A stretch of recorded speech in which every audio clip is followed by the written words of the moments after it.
Nah, pertanyaan dari Pak Ibrahim ya, apakah metode pencarian saham under value bla bla bla. Silakan Pak Ibrahim nyalakan mikrofon dan juga kamera. Ya, Silakan Pak.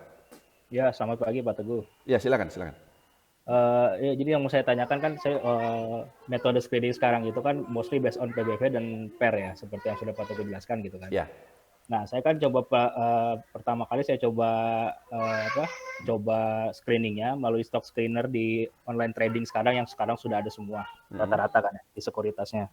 Nah, apakah metode tersebut masih relevan ya Pak dengan kondisi sekarang? Karena pasti kan sekarang orang udah gampang tuh cari yang PBV-nya murah, terus dilihat fundamentalnya. Betul. Nah, seandainya banyak orang yang nemu itu kan berarti kan sudah bukan mutiara terpendam lagi tuh Pak. Nah, Ya, apa ya, ya. kira-kira ada indikator lain Pak yang bisa dipakai Pak buat nyari itu? Oke, terima kasih. Ya, sekarang saya jawab ya. Oke, jadi memang intinya begini. Sekarang ini kan untuk saya sendiri dalam menghitung valuasi saham hanya ada 3 indikator yang saya gunakan. PER, PBV, dan dividend yield. Jadi nggak ada yang lain-lain kayak DCF segala macam itu nggak saya pakai gitu ya. Dan 3 indikator itu juga di RTI yang gratisan itu udah ada.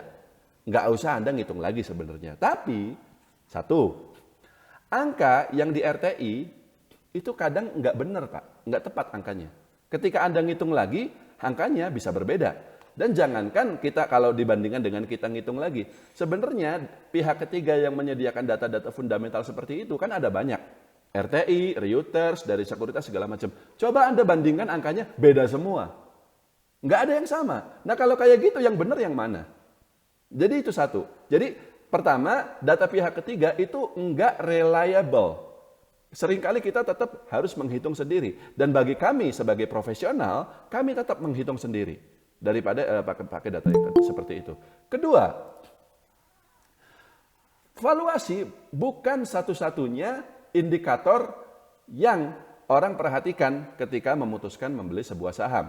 Orang juga memperhatikan masalah IHSG-nya barangkali mau turun, ya, prospek perusahaan ke depan bagaimana, dan seringkali juga begini, kalau ada saham turunnya dalam banget sehingga valuasinya menjadi sangat murah, masih ingat nggak kemarin, bukan kemarin, udah agak lama, saham ICBP, Indofood CBP turun karena ada cerita Pine Hill. Ingat nggak dulu akuisisi perusahaan apa gitu seperti itu, dan valuasinya menjadi murah, tapi orang justru panik. Orang justru panik dan sahamnya jadi kemudian auto reject terus gitu seperti itu. Padahal sudah murah. Kenapa? Ya karena itu tadi. Setiap kali ada saham turun itu pasti ada cerita jeleknya.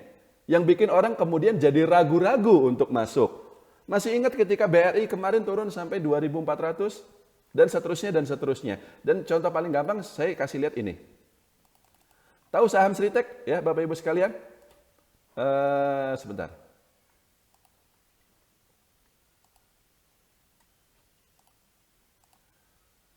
Nah ini, saham Sritex Anda bisa lihat di layar Anda ya. Ini berdasarkan kinerjanya untuk kuartal 2 ya. Dan di sini current price-nya itu saya masukkan 202 seperti itu. Dan Anda tahu PR-nya berapa pada harga sekarang? Hanya 2,9 kali Pak. Dan PBV-nya 0,5. Pakai analisa apapun ini sangat-sangat murah. Tapi kenapa kok dia di situ-situ aja? Kenapa dia nggak ke 500 misalnya? Ya kan, kalau 500 kan PR-nya juga masih 7,2, belum nyampe 10. Ya karena itu tadi, karena orang khawatir ini kan Sritek suka goreng saham, segala macam seperti itu. Jadi intinya adalah masalah PR dan PBV ini bukan satu-satunya faktor yang orang perhatikan. Jadi seringkali ada kekhawatiran bahwa begini, dan itu yang bikin beberapa saham itu jadi agak lama naiknya. Seperti itu, meskipun valuasinya murah. Nah, dan di situ challenge-nya sebenarnya. Jadi tidak benar. Ya meskipun ketika saya dulu masih pemula juga sama, ada banyak asumsi-asumsi seperti itu gitu ya. Tapi ketika nanti kita semakin lama di pasar modal, ada beberapa asumsi yang ternyata berdasarkan pengalaman itu tidak benar. Jadi bukan ketika misalnya hanya karena sebuah saham murah, bukan berarti dia langsung naik. Karena ada faktor-faktor IHSG turun, manajemennya kurang bagus dan seterusnya seperti itu. Jadi yang kita lakukan adalah dalam kondisi, saya masih ingat Pak, ketika IHSG crash bulan Maret, IHSG sampai 3.900, itu PTPP 0,4 PBV-nya ya, BNI 0,3 bulan Maret Pak, kita bicara bulan Maret bukan sekarang. ketika itu dengan semurah itu Anda berani nggak masuk? Ketika IHSG auto reject terus setiap hari seperti itu, auto reject kiri, belum tentu. Jadi hanya karena murah bukan berarti saham akan langsung naik. Tapi justru disitulah kita kemudian punya kesempatan. Setiap hari selalu ada saja saham-saham yang memang masih murah yang kita bisa beli lalu tunggu saja. Kalau kita sampai pada satu titik di mana tidak ada lagi saham murah, saham bagus yang cukup murah seperti itu, ya berarti sahamnya sudah IHSG-nya sudah mahal. Jadi kita tinggal tunggu cash aja, tunggu IHSG-nya turun. Seperti itu. Sekarang kita pertanyaan berikutnya.